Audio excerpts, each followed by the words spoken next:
IBEWAC y el Centro de Investigación Interdisciplinaria de la Facultad de Filosofía presentan Tiempo y Memoria con Cecilia Figueroa. Comenzamos. Buenas tardes, bienvenidos a una emisión más de este programa. Hoy vamos a hablar de rieles, de trenes. Vamos a hablar de una investigación interesante, profunda, sentida, novedosa, de un egresado de la licenciatura en Historia. Él es el licenciado en Historia Jorge Castillo Rodríguez, quien se acaba de titular con esta tesis de la privatización del ferrocarril en una comunidad que se llama Cárdenas, que está ubicada en San Luis Potosí, y nos va a hablar de todo este periplo por el que transitó Cárdenas en San Luis Potosí y de las repercusiones que trajo consigo o que trajeron consigo estas políticas neoliberales emprendidas por Ernesto Zedillo Ponce de León, quien privatizó los ferrocarriles en México, recordemos. Y entonces es interesante porque vamos a ver al microscopio el impacto de una política federal macroeconómica, cómo impactó en una localidad en específico. Hola Jorge, gracias por acompañarnos. Muchas gracias por la invitación. Gracias a ti. Oye, pues mira, ¿por dónde empezaremos? Es que todo es tan interesante. Yo creo que vamos a clavarnos ya en Cárdenas. Tú dices en tu tesis, por favor empieza con esta frase maravillosa, porque creo que sería un epílogo encantador. Esta frase de la gente de Cárdenas, que cuando tú vas y los entrevistas te dicen, es que Cárdenas era... Así que la vida en Cárdenas era el ferrocarril y el ferrocarril era Cárdenas. Esta es una localidad de San Luis Potosí que vive históricamente del ferrocarril. Dinos cómo se funda y por qué el ferrocarril juega un papel fundamental. Bueno, pues primero estaría bien ubicarnos geográficamente. Cárdenas, San Luis Potosí, se ubica en la región de la zona media, que es la parte central del estado de San Luis Potosí, y pues su origen se remonta pues a finales del siglo XVI, principio del siglo XVII, con las primeras exploraciones de españoles que parten de Querétaro para fundar una hacienda. El nombre de la hacienda fue la Ciénega de San Nicolás de don Luis de Cárdenas, que era el propietario, y pues el nombre pues varió de Ciénega a Cárdenas, y al final predominó el nombre de Cárdenas.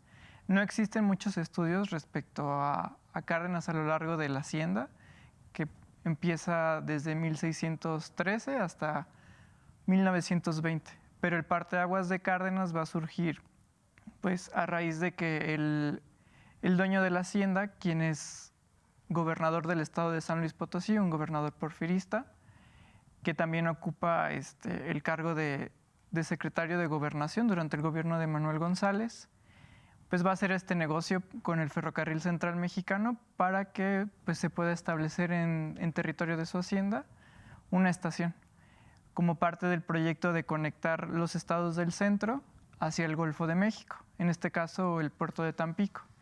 Y pues esta ruta pues, se remonta a finales del siglo XIX, la ruta Tampico. Sin embargo, durante ese largo periodo en el que se abre el puerto de Tampico, Cárdenas no formaba parte de la ruta comercial. Otras poblaciones como Río Verde y Ciudad del Maíz eran más importantes. Cárdenas realmente no tenía una relevancia en cuanto a las comunicaciones. Sin embargo, esta decisión de hacer que Cárdenas pues, tenga una estación de trenes pues es a partir de la política de debilitamiento que emprende el porfiriato, de debilitar las élites locales que estaban en Río Verde en beneficio de otras. Y a partir de aquí ya es el origen urbano de Cárdenas. Se delinea una población al estilo americano por parte del Ferrocarril Central, que era una empresa que por su nombre uno podría pensar que es mexicana, pero se fundó en Boston. Y pues fue hecho por capitalistas extranjeros de origen angloamericano. Y se va a delinear la ciudad en torno a la estación de trenes y unos talleres del ferrocarril. Y la arquitectura va a ser muy interesante. La población local le va a llamar camillas. Son casas que se ubican al centro de los lotes sin colindancia con las otras construcciones, como tradicionalmente se había hecho pues desde que existe San Luis Potosí, como Nueva España y posteriormente como México. Y son casas que utilizan pues para la época materiales modernos como es el ladrillo, el acero con la lámina de zinc y la madera. Entonces son casitas muy pues gringas, ¿no? Como Ajá. muy agringadas. Sí, tienen un porche, tienen chimenea, tienen el baño al exterior, van a depender mucho de los ferrocarriles porque pues el agua que suministra esas casas proviene de los talleres y va a ser muy interesante porque la población mexicana se va a establecer en otras localidades cercanas a Cárdenas, distintos barrios como es el Rasconcito, La Palma y el Corito, que son los barrios donde pues tienen un origen tanto obrero como agrícola. Estaban vinculados a los trabajadores de la hacienda, en el caso de La Palma y el Corito, mientras que el Rasconcito son propiamente trabajadores obreros. Entonces, esta habla de un origen totalmente distinto a como tradicionalmente son las poblaciones mexicanas. Uh-huh. Porque recordemos que, por ejemplo, en el centro de la República es un asunto muy español, ¿no? Hay una plaza, la Plaza Mayor, y ahí se ubican o se asientan los poderes civiles, puede ser el corregimiento, por ejemplo, el templo, la parroquia y básicamente, ¿verdad? Y aquí se rompe, como es otra, la vocación de Cárdenas se rompe totalmente con esta estructura. Aquí, ¿qué ubicamos en lo que podríamos llamar como en el centro de la ciudad?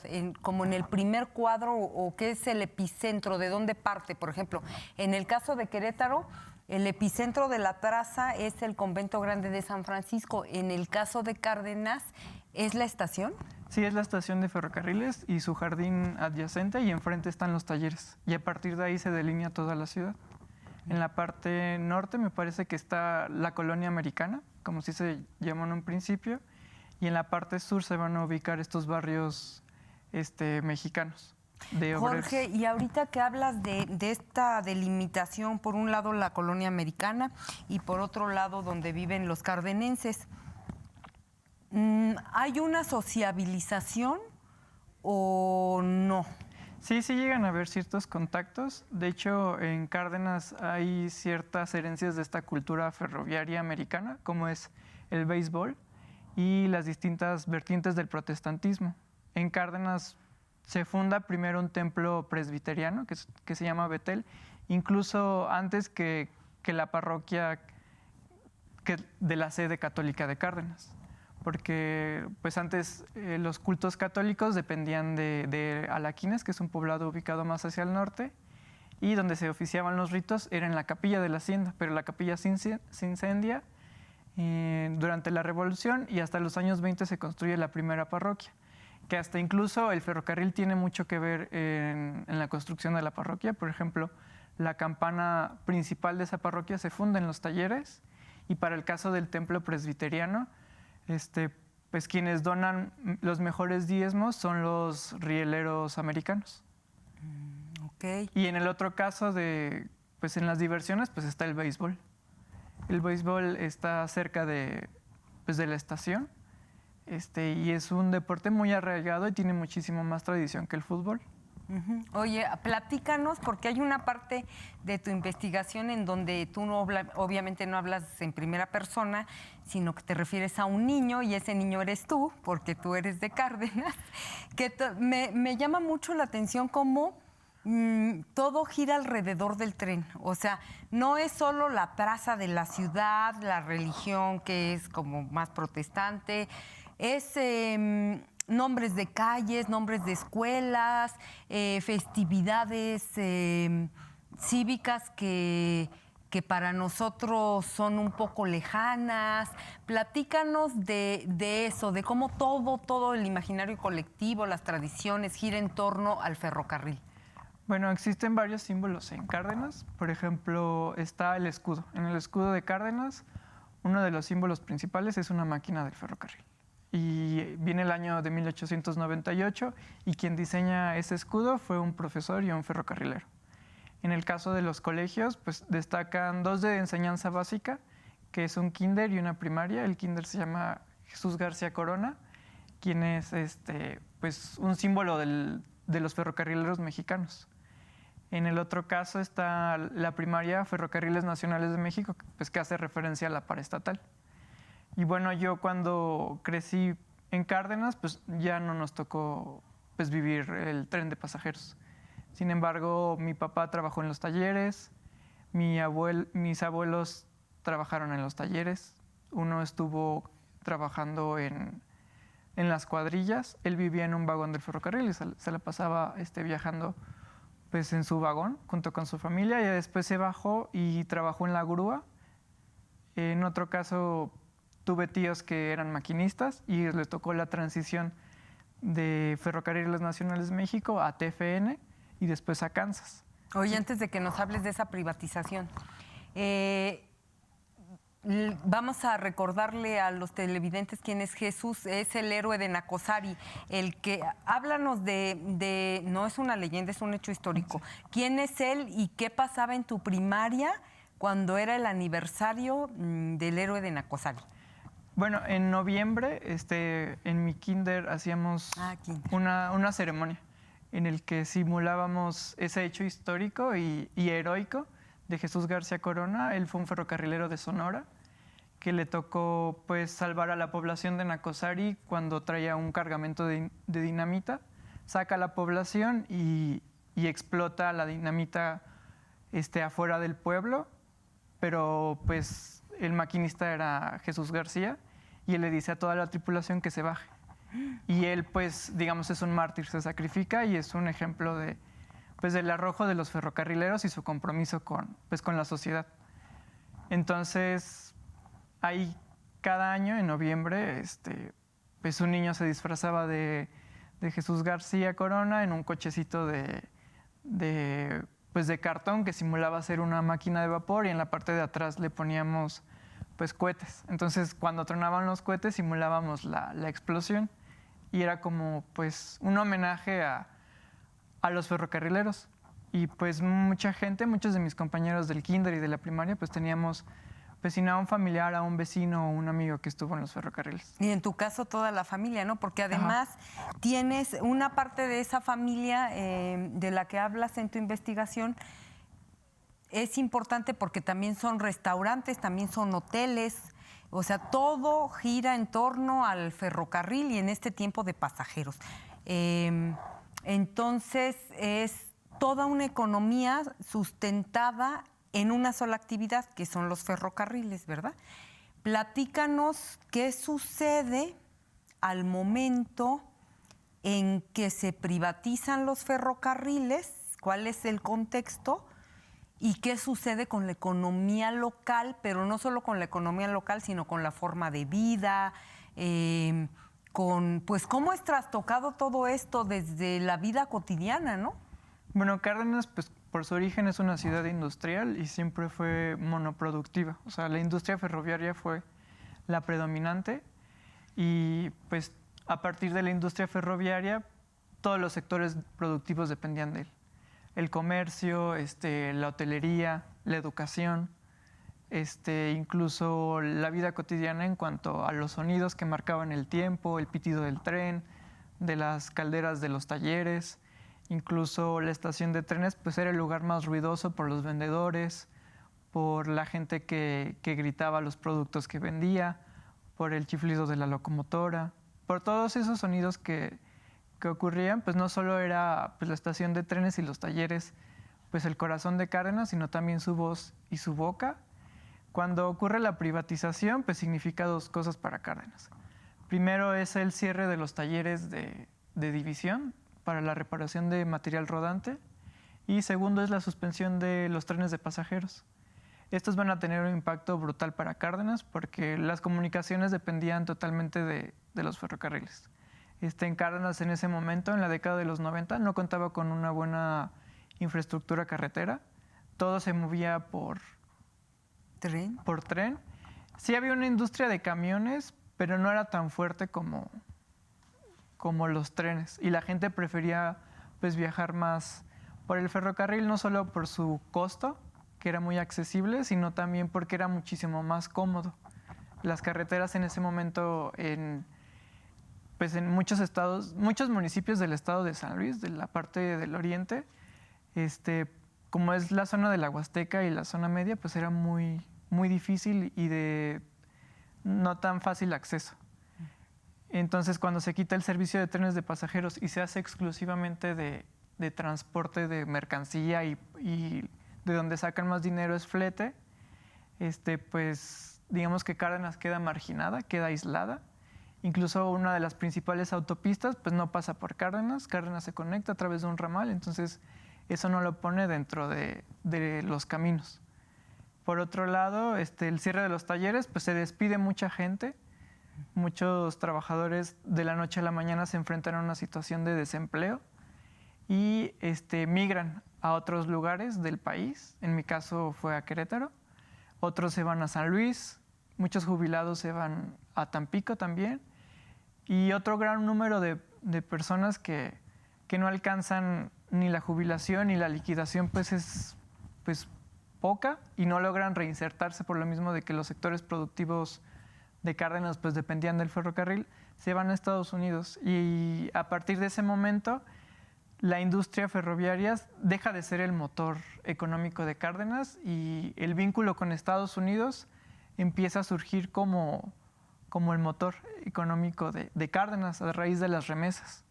El mercado de Cárdenas empieza a inundar de mercancías de Estados Unidos, por lo mismo de las pacas, de la ropa que llega de allá. Por otro lado, significó el silencio de un gran lugar que era la estación de trenes. Ya no llegaba gente que visitara a la ciudad. Los hoteles vivieron una época de decadencia porque ya no había pues, viajeros que se hospedaran en los hoteles. Por otro lado, hubo un saqueo impresionante en los talleres de reparación. En gran medida el centro histórico de Cárdenas pues, era la estación, sus talleres y la colonia americana. No hubo pues, una valoración por parte de la población y las autoridades y pues, a partir de ahí hubo una especulación, un saqueo, un robo impresionante de rieles, de láminas, de madera y no se le valoró como patrimonio. Patrimonio industrial, que el patrimonio industrial pues, es muy vulnerable.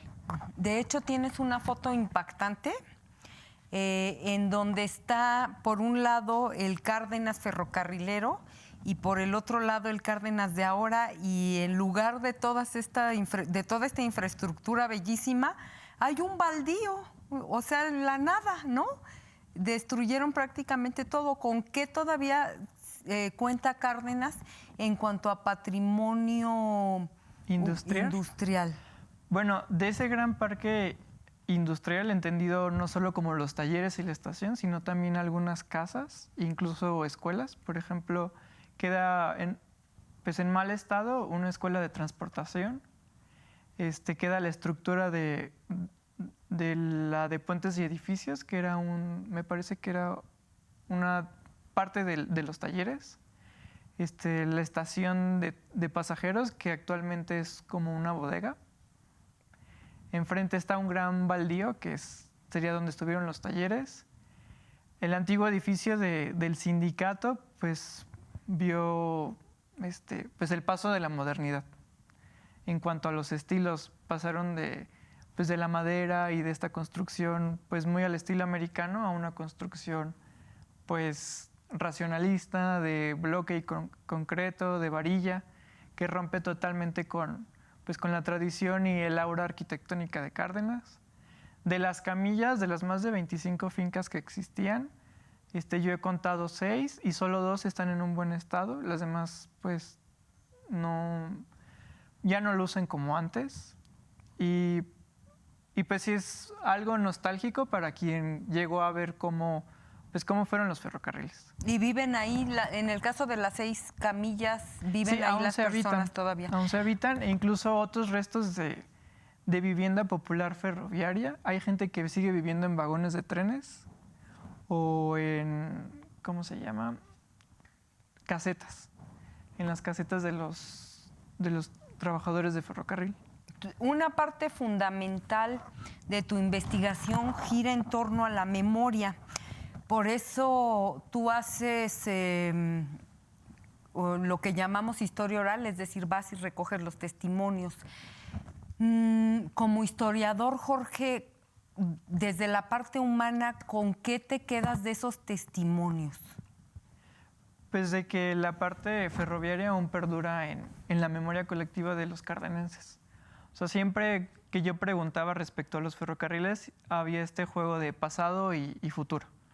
Cuando yo les preguntaba cómo era la vida en Cárdenas, siempre decían cuando había tren, y es muy curioso porque pues, el tren sigue cruzando por Cárdenas. Pero la gente dice, ya no hay tren, ya no hay vida como antes. Entonces, eso es muy curioso cómo las personas en Cárdenas reinterpretan pues, el pasado a raíz de las vivencias de la privatización de ferrocarriles. Uh-huh. Hay mucho dolor, ¿verdad? Nostalgia por el Cárdenas que se fue. Sí, porque la población tardó mucho en recuperarse, económicamente y comercialmente. Okay. Y por otro lado, tú como cardenense decías que por este éxodo que tuvieron que emprender las cabezas de familia cuando se privatiza el ferrocarril, dices que tú tuviste compañeritos de escuela que no conocían a su papá o que nunca lo volvieron a ver. Yo tuve algunos amigos y vecinos que no conocían a sus papás porque emigraron a Estados Unidos. Eso comenzó desde la década de los 70s con las crisis, pero la privatización pues va a generar un ambiente de inestabilidad laboral. Otra cosa de la que das cuenta que las personas que no vivimos en el entorno del ferrocarril pues ignoramos, o al menos no. Tú hablabas del riesgo que implica trabajar en el ferrocarril, de que debe haber un compromiso, un amor, ¿no?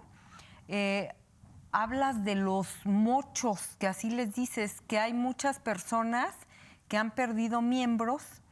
Platícanos de esto que forma parte como de la cotidianidad de Cárdenas, que pues es muy trágico. Bueno, en Cárdenas, algunos trabajadores del ferrocarril les faltan partes de sus dedos o de sus piernas, por lo mismo de que pues, trabajando en los talleres, pues había accidentes muy, muy trágicos. Entonces había amputaciones y ese tipo de cosas cuando los trabajadores pues sufrían accidentes, ya sea porque les pasaba encima un tren. Incluso también gente que no trabajaba en el ferrocarril, sucedía mucho que cuando se iban a las cantinas y se embriagaban, había gente que pues ya borracho cruzaban cuando pasaba el tren. Uh-huh. O incluso había gente que se suicidaba aprovechando que pasaba el tren. Entonces también pues los accidentes tienen que ver con parte de esta cultura ferroviaria. Claro. Y por último, porque nos queda muy poco tiempo, tienes el testimonio, no me acuerdo si es tu abuelita, que un día llega tu abuelo todo arañado así en calidad, sí, pero de verdad terrible. Platícanos eso, por favor. Bueno, una parte importante de las razones por las que se privatizó ferrocarriles fue que tenía, pues, había una falta de inversión y todo se iba en gasto corriente, no se modernizaba, entonces había pues locomotoras que no traían frenos. Y en una ocasión, pues mi abuelo salió de Cárdenas hacia la Huasteca, yendo hacia Tampico, y pues se quedaron sin frenos. Entonces la opción era o se lanzaban o se quedaban con la máquina y morían en un accidente. Entonces pues optaban por saltar. Por saltar. Y eso, pues llegaron a pasar muchos accidentes. Está el caso de la vía San Luis Laredo en el trenazo de Saltillo, en el que igual no traían frenos y todo un tren de peregrinos pues murió en un accidente muy feo. ¿En qué año sería eso? En la década de los 70. Pero en el caso de la zona de Cárdenas hacia Tampico, pues como atraviesa la Huasteca y son sierras, pues son pendientes y curvas y es una zona muy húmeda, entonces hay más accidentes. Y ya después, cuando se privatizó el ferrocarril, estos accidentes disminuyeron, por lo mismo de que se metieron máquinas más potentes, se mejoró el estado de los rieles, cosa que contrasta con cuando era Ferronales. Ok. Jorge, pues desafortunadamente el tiempo se nos terminó, pero creo que abordamos lo más importante. Te agradecemos mucho al historiador Jorge Castillo Rodríguez, egresado de la licenciatura en Historia de la Facultad de Filosofía de la Universidad Autónoma de Querétaro. Gracias por haber venido al programa. Gracias por invitarme. A ti. Y a nuestros televidentes, nos vemos en la próxima emisión. Buenas tardes. TVUAC y el Centro de Investigación Interdisciplinaria de la Facultad de Filosofía presentaron Tiempo y Memoria con Cecilia Figueroa. Gracias por acompañarnos.